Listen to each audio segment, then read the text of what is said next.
कार्यक्रम में बैठे हुए हमारे पूज्य प्रदेश अध्यक्ष SC/ST माइनॉरिटी शिक्षक संघ के शास्त्री जी, आदरणीय रामकिशन बहुत जी, आदरणीय शिवरान सिंह जी भीम आर्मी और धर्मेंद्र कुमार, यहाँ पर जितने बैठे हैं सभी लोगों का तहे दिल से हार्दिक वंदन अभिनंदन है। आज बोधिसत्व बाबा साहब डॉक्टर BR अम्बेडकर की जयंती का ये पूरा माह पूरे देश और दुनिया में भव्यता के रूप में मनाया जा रहा है। उसी क्रम में हरदासी खेड़ा लखनऊ की पावन धरती पर बाबा साहब डॉक्टर भीमराव अम्बेडकर का आपके द्वारा जयंती आयोजन किया गया। जयंती आयोजन का उद्देश्य जो 133 वर्ष पूर्व बाबा साहब इस धरती पर पैदा हुए और उनका जन्मदिन आज भी मना रहे हैं, इसका उद्देश्य क्या है? क्योंकि उनके किए गए अधूरे कार्य, उनके द्वारा जो बताई हुई गाइडलाइन पर हमको समाज को मार्गदर्शित करना है। उनके त्याग और संघर्ष को हमको अपने जीवन में जो है अवतरित करना, उतारना है और अपने बच्चों का, देश का भविष्य का निर्माण करना है। इसीलिए जयंती का आयोजन किया जाता है। बाबा साहब डॉक्टर BR अम्बेडकर जैसा सभी लोगों ने बारी बारी से अपनी बातें बताई। उन बातों पर अपनी बात मैं नहीं ले जाना चाहता हूं, क्योंकि उन्हीं से मैं अपनी बात को जोड़ते हुए बाबा साहब डॉक्टर BR अम्बेडकर की 4 संतानें शिक्षा ग्रहण के दौरान खत्म हो गई। किसी को, रमेश को सबसे बड़ा लड़का यशवंत राव था, उसके बाद दूसरा लड़का रमेश खत्म हुआ, उसके बाद तीसरा लड़का गंगाधर खत्म हुआ, फिर इंदु खत्म हुई और उसके बाद आखिरी में राज रतन खत्म होते हैं। बाबा साहब की पत्नी रमाबाई अम्बेडकर खत्म होती है। जिस समय बीमार होती हैं उसमें बाबा साहब डॉक्टर BR अम्बेडकर अपनी पत्नी के पास बैठकर और डबडबाती आंखों से निकलते हुए आंसुओं की धार और अपनी पत्नी का हाथ अपने हाथ पर रखकर कहते हैं कि मरामा, तुम्हारे पास जो बीमारी है इसके सैकड़ों डॉक्टर हैं। मेरे देश में जो छुआछूत, क्रमिक असमानता है, भेदभाव है, अमानवीय है, इसका केवल मैं अकेला डॉक्टर हूँ। इसलिए मुझे माफ करना, मैं तुम्हारा इलाज नहीं करा पाया। तुम्हारा जो है हमारे बच्चों के प्रति, हमारे प्रति कितना योगदान रहा। तुमने उपले पात करके मुझको पढ़ाई लिखाई में योगदान दिया, उपले पात करके मेरे बच्चों की देख रेख किया, मेरे माता पिता की देख रेख किया। ऐसी स्थिति में जो है मैं कृतज्ञ हूँ आप जैसी पत्नी पाकर के। बाबा साहब डॉक्टर BR अम्बेडकर की पत्नी 1932 में बाबा साहब को छोड़कर चली जाती हैं। 4 संतानें पहले चली गई, पत्नी भी चली गई। बाबा साहब की माँ 6 वर्ष की अवस्था में चली जाती हैं। बाबा साहब को कितना कष्ट हुआ, लेकिन उनके बाद भी उन्होंने शिक्षा से समझौता नहीं किया।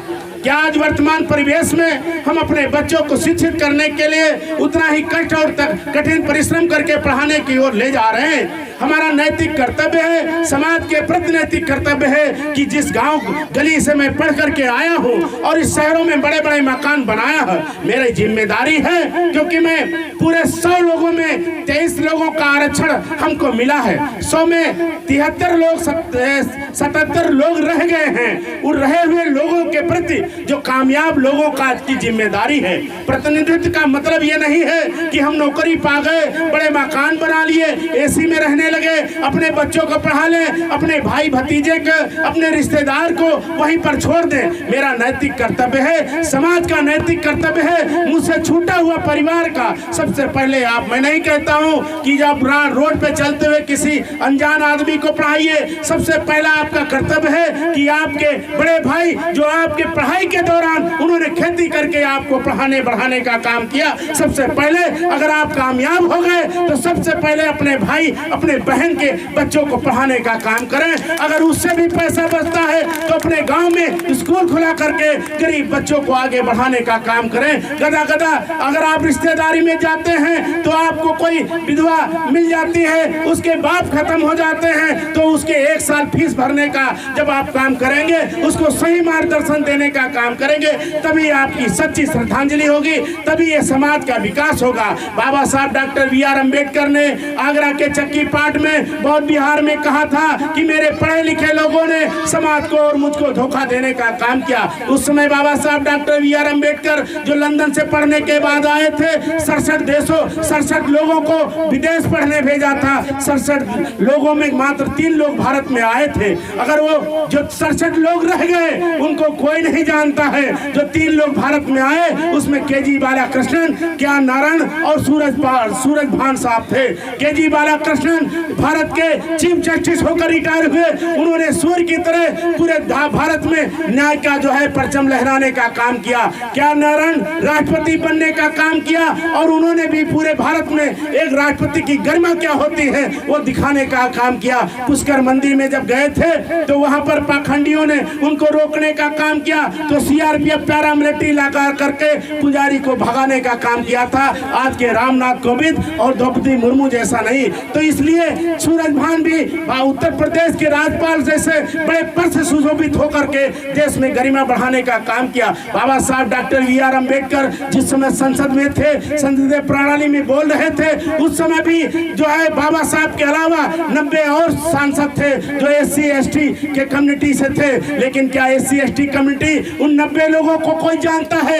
क्यों नहीं जानता है? क्योंकि वो खैरात में आए थे, दूसरे के जो है माइक पर चलकर आगे बढ़े थे। सांसद MP MLA तो बन गए थे, लेकिन समाज के संघर्ष के लिए, समाज के लिए योगदान के लिए उन्होंने कोई काम नहीं किया। जो समाज के लिए काम करेगा उसी का नाम होगा। इन्हीं बातों के साथ आज भी हमारी शिक्षा महंगी हो रही, आज भी हमारा रोजगार छिन रहा, आज भी हमारे रेलवे बिक रही, LIC BSNL बिक रहा है, बहुत सारे विभाग कंपनियां बेची जा रही, आउटसोर्सिंग ठेकेदारी के माध्यम से नौकरियां छीनी जा रही। गरीब आदमी की लड़ाई नहीं, ये लड़ाई जो कामयाब है, जिसका लड़का AC में रह रहा है, सबसे बड़ी जो है चुनौती उसके सामने है। आप लोग चिंतन मंथन करिए कि आपका लड़का AC में रह रहा है, ये सारे विभाग बिक जाएंगे तो क्या आपका लड़का जाके नौकरी खेती कर पाएगा? नहीं कर पाएगा। इसलिए पढ़े लिखे लोगों की जिम्मेदारी है इस समाज के अधिकार को बचाने की। इन्हीं बातों के साथ मैं अपनी वाणी को यहीं पर विराम देते हुए आज गणों को पुनः धन्यवाद देता हूँ और